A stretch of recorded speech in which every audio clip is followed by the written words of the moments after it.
Penjualan mobil di tanah air memang terus meningkat.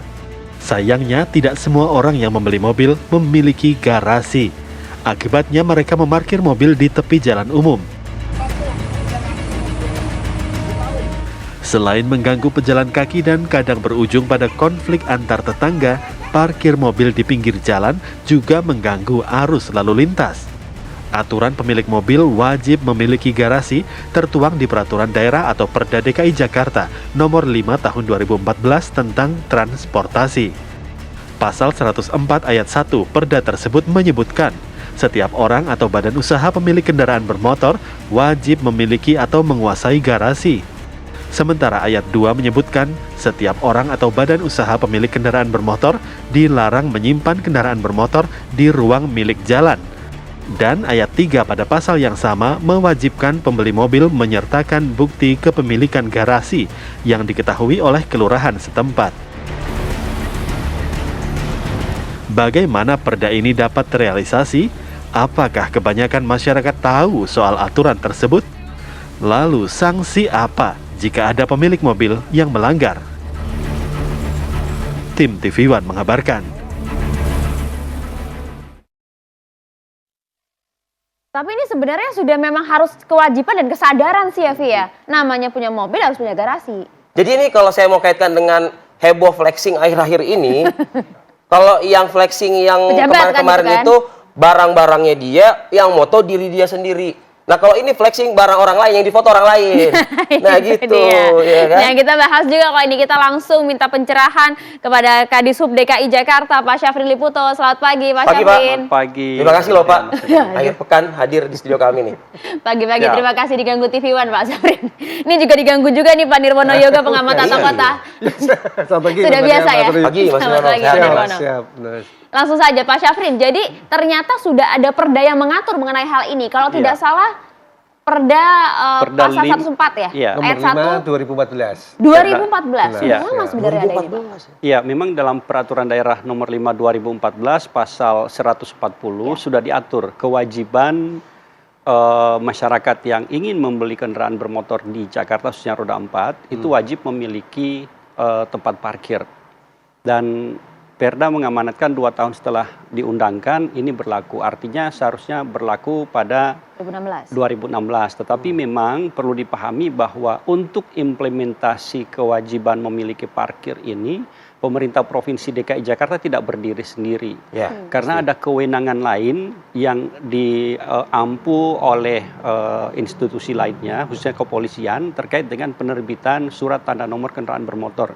Karena dalam Perda kita mengatur pemilik kendaraan mengajukan STNK wajib menunjukkan surat keterangan yang memang diterbitkan oleh kelurahan setempat. Surat keterangan bentuknya? Surat keterangan yang menunjukkan bahwa yang bersangkutan memiliki lahan parkir. Kan beberapa waktu lalu ada kejadian pemilik mobil mewah ternyata di gang. Ini artinya ini juga sekaligus mengeliminir hal-hal yang seperti itu sebenarnya tujuannya. Dan memang saat ini kami terus melakukan komunikasi dan koordinasi.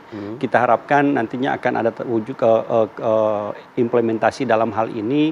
Persyaratan tambahan tentu jangan dilihat bahwa persyaratan memiliki surat keterangan memiliki parkir tadi itu menjadi suatu yang sulit karena Jakarta sekarang pelayanannya itu langsung door to door.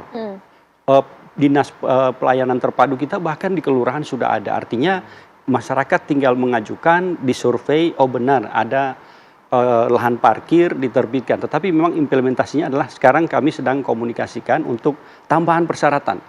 Begitu yang bersangkutan mengajukan STNK mobil baru ataupun perpanjangan, maka ada tambahan persyaratan surat keterangan dari kelurahan.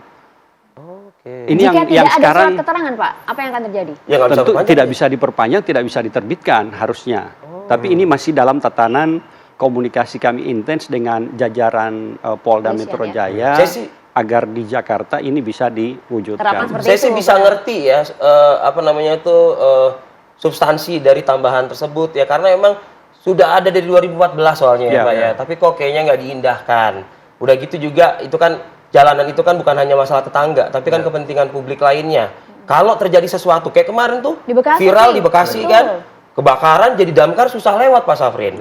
Nah ini tentunya yang diharapkan ketegasan dan bagaimana juga jaminannya agar aturan tersebut tegak, Pak, gitu loh. Iya, memang yang kami lakukan sekarang adalah terkait dengan penertiban parkir liar. Karena dipahami bahwa jalan itu merupakan fasilitas umum. Begitu namanya fasilitas umum itu untuk lalu lintas kendaraan bermotor ataupun kendaraan lainnya. Tapi begitu digunakan untuk parkir, maka ini berubah fungsinya menjadi fasilitas pribadi. Kenapa? Karena kendaraan itu adalah milik pribadi. Digunakan parkir oleh orang yang tentu belum memahami barangkali atau memang pura-pura tidak memahami bahwa itu adalah fasilitas umum sehingga digunakan untuk kendaraan seperti pribadi. Seperti ini nih ya Pak ya, yang kami tayangkan tadi ya Pak ya. Udah jelas-jelas es dicoret gitu loh. Ada parkir di situ. Tadi damkar mau lewat juga nggak bisa begitu ya. Sebetulnya belum ada pergantian makna dari es dicoret loh. Es dicoret itu dilarang stop ya. Bukan tukang es dilarang jualan, bukan kan situ ya. Jangan salah arti loh. Nah, dan ini ternyata nampaknya kalau kita jumpai di wilayah DKI Jakarta, di wilayah pemukiman, ini kan marak, Pak. Selama ini pengawasannya bagaimana, Pak Syafrin? Iya, kami memang perlu dipahami sudah membentuk yang namanya Tim Lintas Jaya. Tim Lintas Jaya terdiri dari instansi yang tentu bergerak di dalam penegakan hukum, ada kepolisian, dinas perhubungan, dan juga dari unsur Kodam Jaya. Kami turun, tetapi memang fokusnya adalah baru pada jaringan jalan arteri dan kolektor, belum masuk ke jalan lingkungan. Saat ini kami sedang inventarisir di 5 wilayah jalan lingkungan mana yang potensial untuk kemudian di sana memang fasilitas umumnya dibutuhkan untuk mobilisasi emergensi, misalnya seperti contoh tadi terjadi kebakaran. Jangan sampai justru mobil kebakaran yang akan dimobilisasi ke lokasi ke titik tertentu itu tidak bisa lewat. Akibatnya bencana tidak bisa ditangani. Ini yang sekarang sedang kami lakukan inventarisasi. Begitu ada hasilnya, nanti kami akan bergerak. Memang untuk jalan lingkungan digunakan masyarakat parkir pada malam hari. Jadi kami akan menertibkan pada malam hari di mana masyarakat meletakkan atau parkir mobilnya di fasilitas umum tadi. Saya meminta komentar Pak Nirwono deh Pak. Ya, jadi secara umum itu ada 2 persoalan sebenarnya Mbak Maria, Mas Arief ya. Yang pertama yaitu pasti lahan ya. Tadi kenapa aturan ada dan sebagainya itu terutama kepada kebutuhan lahan ya. Lahan di kota kita ini kan sangat terpadat. Tetapi yang kedua yaitu soal bicara kemacetan lalu lintas terutama pada saat-saat emergensi darurat ya.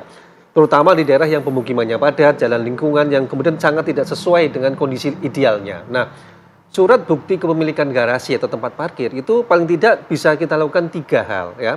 Yang pertama, ini kita belajar dari Jepang misalnya ya. Maka surat pemilikan nanti harus milik garasi sendiri ya. Kalau tidak bisa, dia bisa sewa.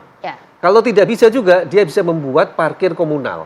Ya, jadi baik itu sewa lahan bersama atau membuat gedung parkir bersama tapi secara komunal. Nah, 3 solusi ini yang paling mungkin diterapkan di Jakarta. Ya, jadi kita dikasih alternatif.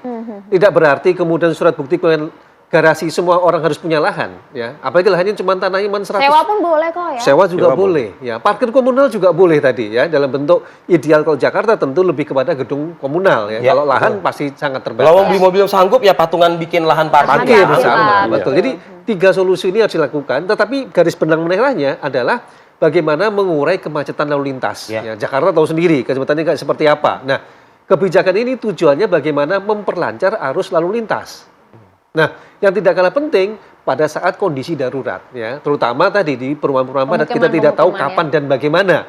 Baik itu tidak hanya pemadam kebakaran, bisa juga ambulan misalnya. Jadi pemahaman ini perlu dipahami oleh masyarakat tujuan awal dari penerapan kebijakan tadi. Iya. Nah, pertanyaan berikutnya, mengapa kemudian ini kan kesadaran bersama harusnya sudah menjadi kewajiban lah, punya mobil harus punya garasi, punya tempatnya gitu ya. Tapi kenapa hingga saat ini masyarakat kok nampaknya masih belum aware? Dijawab nanti ya Pak ya. Kita tahan dulu, usai jeda pemirsa saat lagi biar lebih utuh informasinya.